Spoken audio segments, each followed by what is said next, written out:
Hey everybody out there, here the Dogcast, we're back, hello, and we are going to be discussing with our friend Caleb Ashton over here. Say hi to Caleb, everybody. Hi, Caleb. Hi, everybody. What's up, Caleb? You might know Caleb from Phoenix Resale, a YouTube channel. You want to describe correct. a little bit about what you do there? Yeah, it's my YouTube channel that's dedicated to my online business, buying and selling video games. So videos range from going to pawn shops and trying to find games that are underpriced to like doing bulk deals and buying collections or going to yard sales and buying random stuff. It really just kind of depends. So is this your primary job? You do just go hunting and reselling? It sure is, yep. For the last couple years. Before that, I was doing it part-time for a year as well. That's a dream. I am Yeah. jealous of you. That is amazing. Yeah. What brings a lot of people, at least into the vendor hall today, is game hunting. Mm-hmm. It's looking through what these vendors are selling. You'll see some things priced differently here or there. Mm-hmm. I know you set some challenges for yourself before. I did. What were some of the challenges you set for this convention? One of them was for part of my series called the GameCube Gambit, where I try to build a GameCube collection from scratch using only money that I get from flipping stuff, right, in that same episode. So if I buy something for $10 that I know is worth $25, I can use that $15 to buy GameCube games. And for some reason, like, I would like to know why. Why do you think that the GameCube market is insane? It is. Yeah, I think it's just a cyclical thing. Like, the people who are most nostalgic for GameCube right now are aging up and now have disposable income and are looking to get back into that system. In addition, you're not seeing the same rise. You're seeing a little bit of it with some of the more collectible titles on like PS2, right? Kind of similar era. But GameCube, the system didn't sell that well. It sold way fewer units than the PS2 did. What a crime. Yeah. I love the GameCube. I know, and there are so many like unique IPs on there and games that you can't play anywhere else, but it didn't sell that many units, so the games are much less common.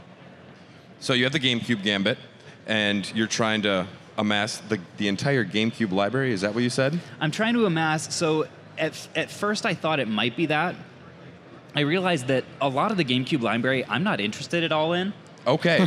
So I actually honed down, I created a list for myself of, I would say about 75 games that I know I for sure want in the collection, and if there's other stuff that I find along the way that catches my eye, I'll throw that in there too.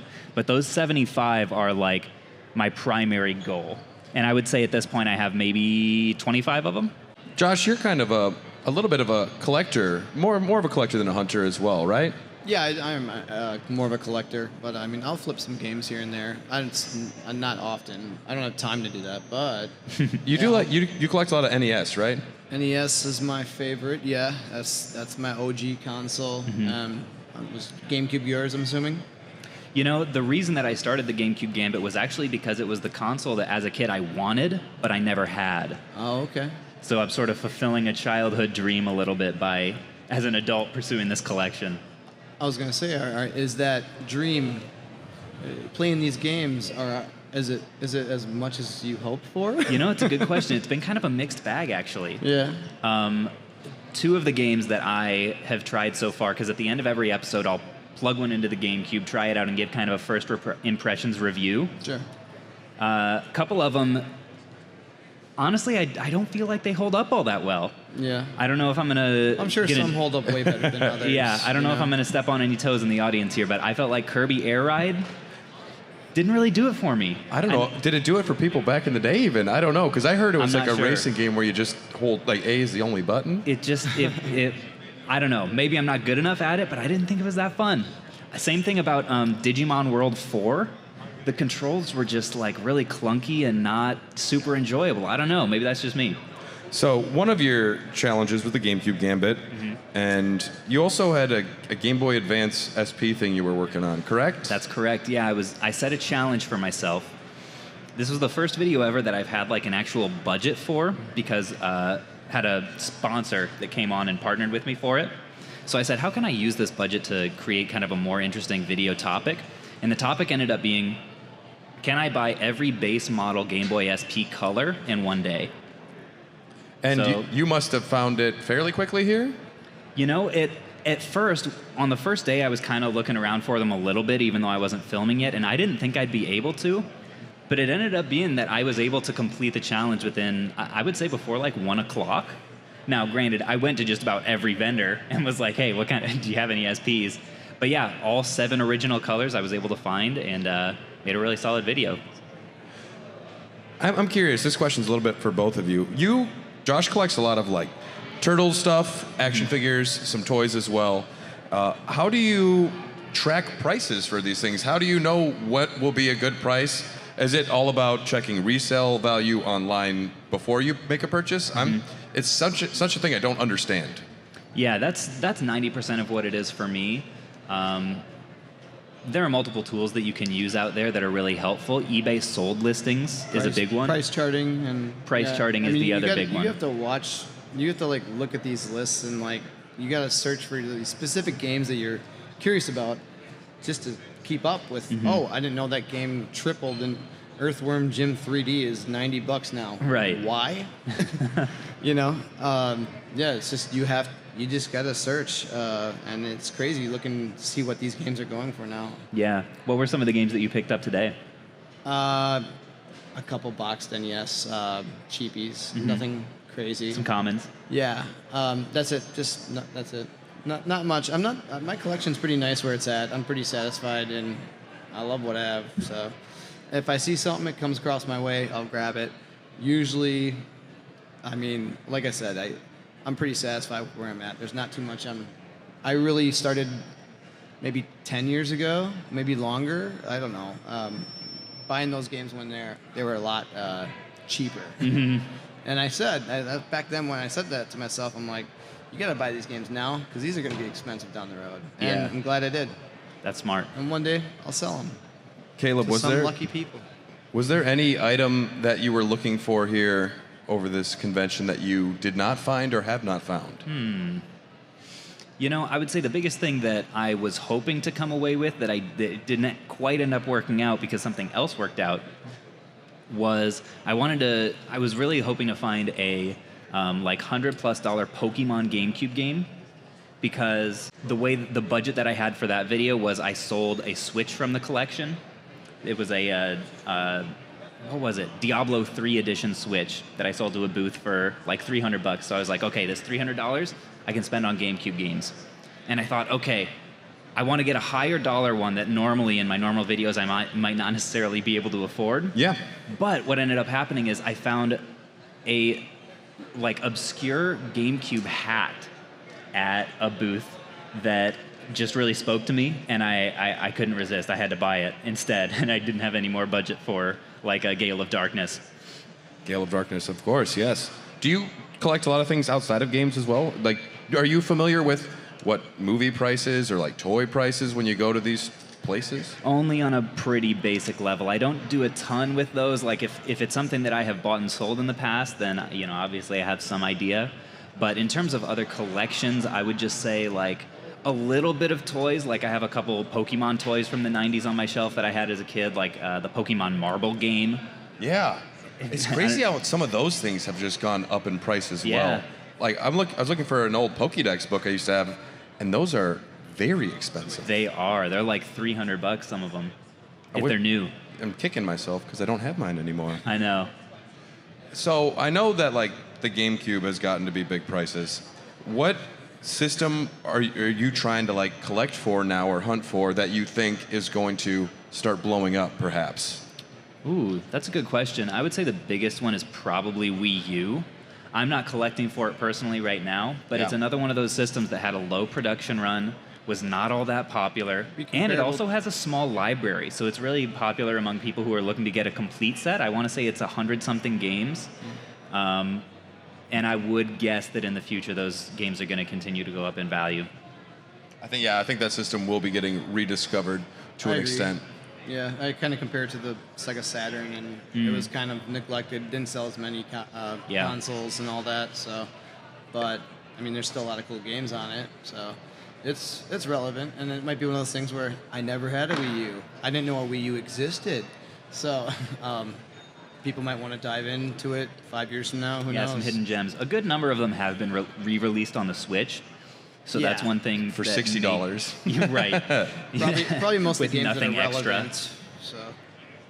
That's kind of the way that I romanticize the Dreamcast. I didn't have it back in the day, and everything I've learned about it just sounds so sexy and cool. And I desperately want to get a Dreamcast collection going. So, you said you're based out of Kentucky, right? That's correct. So you probably have a lot of the usual suspects that you would go and visit around your area, right?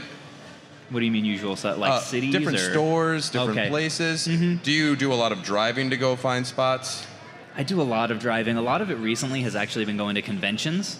But I do go make like mini trips to neighboring cities like Cincinnati and Louisville pretty often, just to kind of get out of the regular loop of stores that I go to, because you can only go to them so many times before you start seeing all the same stuff. So I try to mix it up a little bit. How often would you want to wait before you revisit a place? I like to wait around a month, but depending on their turnover, maybe you could get away with 2 or 3 weeks. And there's a few really great stores that sell retro games here in Milwaukee, but I imagine it'd probably be better to go visit, thrift stores, Goodwills, places that probably don't know the value of what they're selling. Personally, I have very little luck at thrift stores these days. I don't know what other people's experience is. A lot of them take all of their video games and send them off to like Goodwill Online, their auction house. And then oftentimes some of them might price them up. And even if they're not, they usually tend to go really fast. So I don't have a ton of luck at Goodwills these days. If you're looking for games that are super underpriced, I would probably gravitate more towards yard sales. Okay. Especially like community yard sales where you can go to a bunch in succession, go early in the morning, and that's the way that you're more likely to find them, I would say. Yeah, I have no luck at Goodwill or any. You never have any luck, and if you have any morsel of luck, you find any games. That's what it is. Yeah, it's luck. Pretty cleaned out. Even garage sales, I have a hard time finding anything. It's definitely more competitive than it used to be. I would say. I don't even try with those either. So. Let's talk about Holy Grails. Now, what is the one item that you looked for and never found? Or it's just out of your reach? That's a good question. Josh, do you know right away what you're thinking? I'm an NES collector, so there's so many games that are way overvalued and not worth, $1,000 or even half that. I'd love a Panic Restaurant. Well, I love the game, but I'm not going to pay how many hundreds of dollars for a copy now. So yeah, whatever. I'm fine. I can play a ROM. The only thing that comes to mind for me, it's not like a mega grail or anything, but it's something that I still haven't come across in person, and that's what I'm waiting for to buy it, is the Switch Breath of the Wild Collector's Edition, like the big box. Okay. Breath of the Wild is my favorite game of all time, and I would just love to have that in the collection. I think it's maybe like $150 or $200, so it's not like crazy insane prices like some of the stuff that people are looking for, but I'd love to add that one day. I'm just waiting to find it in person. And one of my favorite things about these conventions, these vendor halls, it's so bizarre, some of the things you find at some of these stalls. Things that you didn't know existed. We're doing a $10 challenge on an episode we're doing later today. Okay. And I found some weird stuff. What's some of the most baffling weird things? I know you ran into a Pikachu VCR in one of your videos. That's a good reference.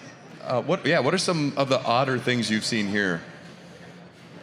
Some of the odder things that I've seen at this convention today? Or in general. What sticks out when the most, what the heck is this? I am confused by this. Yeah.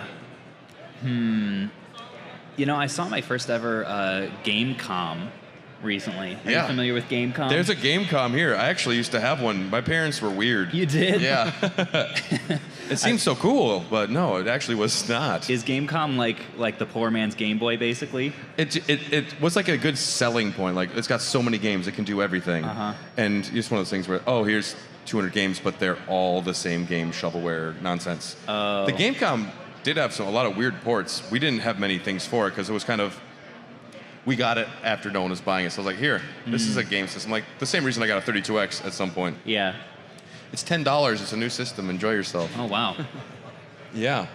Because I didn't know if it actually was a price point that was cheaper than the Game Boy or not, but at some point at least it was. Yeah. I don't remember when the GameCom came out, but the Game Boy was king for a very long time. Yes.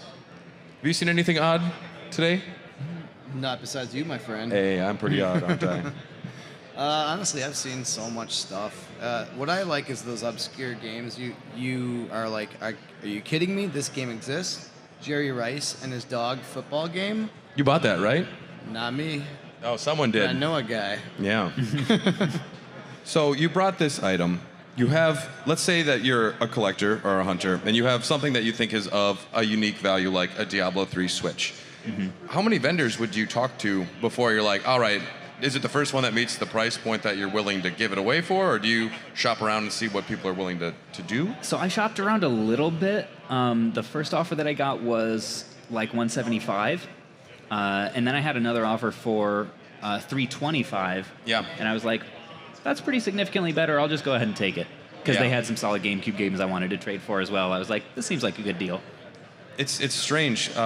One of my favorite series is the Suikoden series, and Suikoden 2 is a very expensive, like pricey game. It's gone up in value a lot. But I go to one vendor, it's sitting there for like 300, and the next one it's like 160. It's strange how wildly different some of the pricing is, and I guess it's because it's a seller's market.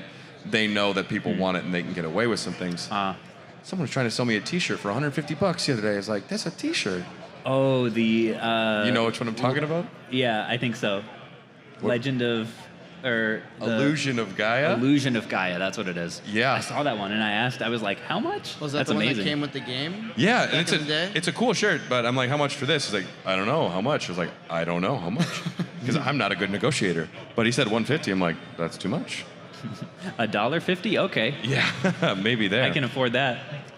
Would you have any just general tips and tricks for anyone that might want to go out and do some game hunting before this closes down? Yeah, I have a few of them. One is, I mean, today's a great day to buy because stuff's closing down. A lot of vendors don't want to come back with stuff. Another one is, like, if you've got a few games on your list, try to find a vendor that has a few of them and maybe use that to leverage kind of a bundle deal. Because if you can provide a larger overall sale to them, they're more motivated to want to work with you. So Yeah. that's a great tip as well. And then also what you were saying, just like shop around, because there are pricing discrepancies, sometimes pretty wide ones. It's crazy between the how vendors. wide, yeah. Yeah. So definitely, and I would guess at this point in the weekend, a lot of people probably already have done their due diligence there. But yeah, build relationships. A lot of these people you might see in future years or at other cons. So be friendly, smile, ask nicely, and yeah, get the best deals you can. Josh, do you have any closing thoughts you'd want to say? Keep collecting? I don't know. Yeah. If you got turtle stuff, Josh will buy it. I did buy some turtle stuff today. I bought a bunch of action figures. Uh-oh. What's that? Nothing. Yeah. Yeah. I have a lot of action. All right, we're gonna do a game. You say what figure you bought, and then Josh, you say how much you think it's worth. Oh, okay. Do I know the specific names of my figures? Do you have them in that bag over there? Yeah, I do. You want me to Yeah, bring them let's up? grab them quick. Let's Okay. do this. This sounds fun. So Josh is a very big Teenage Mutant Ninja Turtles guy. I can send him a picture of like any turtle thing. He's like, it's worth this much. Don't do that. Do this. He knows a lot about these, the series in general, like the whole concept. Comics, toys, all that. All right. All right. Because these So are I've got a some solid common number ones. here. All right, so here we have Leonardo that is a lifeguard. My favorite kind of Leonardo. How much do you think? Is he complete? He's got a sword and what looks like a couple of turtle maracas. What is? Oh no, maybe binoculars. That's a somewhat obscure figure, but you can usually find them probably complete for. Okay, so that's a Genghis frog. That's not even the right one, I don't think, in the back. But anyways. Ooh. Genghis Frog, Yeah. a famous ruler. Yeah, you probably get that for about.